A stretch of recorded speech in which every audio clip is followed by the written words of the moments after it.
Thank you, Ire. The drives continues right here in Ankara, the capital of Republic of Türkiye, as led by President Bola Tinubu himself. Some other ministers on ground continue with the engagement with relevant ministries, departments and agencies of the Turkish government just to maximize the benefit of this agreement. And we have with us the Minister of State Industry, Senator John Eno, to tell us the latest from what happened today. Thank you very much, Senator, for joining us. Yes, thank you. Thank you very much.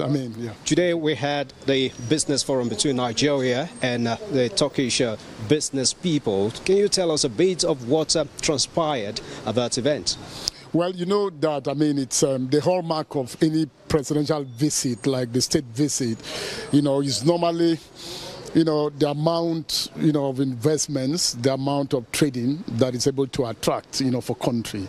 So to cap the state visit, today, the Ministry of Industry, Trade and Investment, under the auspices of the Nigeria Investment Promotion Commission, as well as the Nigeria-Turkish business roundtable, organized a business roundtable that had, in attendance lots and lots of, the Turkish businessmen and women.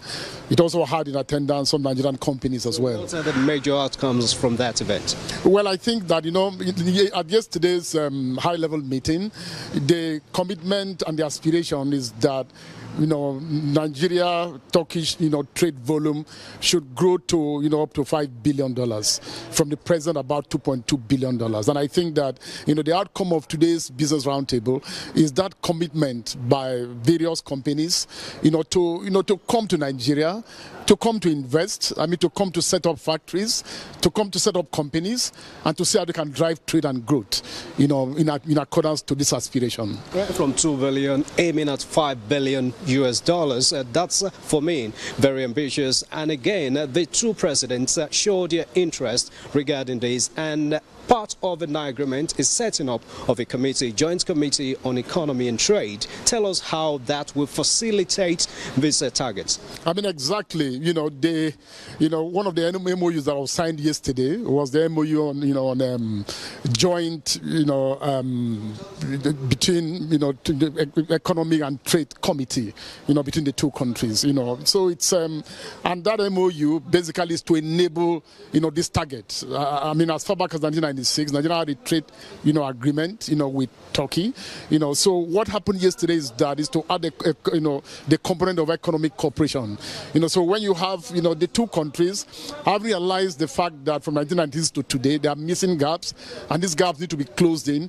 That's why the Economic and Trade, Committee was set up. And the contents of this have to do with the fact that the two countries have to continue to engage and to explore possibilities of seeing how they can better benefit from this cooperation and this collaboration and this partnership, economically and trade-wise. Now, Honorable Minister, when exactly do you think Nigerians should start expecting the benefit of this renewed partnership? Because we've seen a lot of such MOUs signed. What should Nigerians expect? Well, I think that the benefits and the results are just about like immediate. We already have, Turkish companies in Nigeria. There's a particular company that has invested about $300 million and counting. And I think that they played a very great role because as of yesterday, some few bottlenecks, and missing points and all that were pointed out. And I think that an engagement of this nature clears the way for more investment to come. For example, there is the non-agreement in terms of the, common protection of mutual investments by the two countries.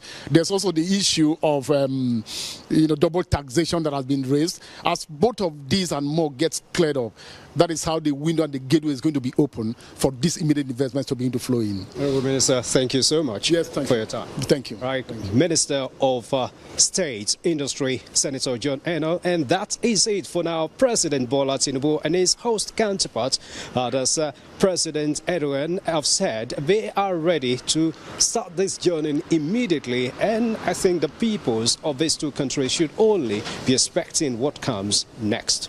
Back to you.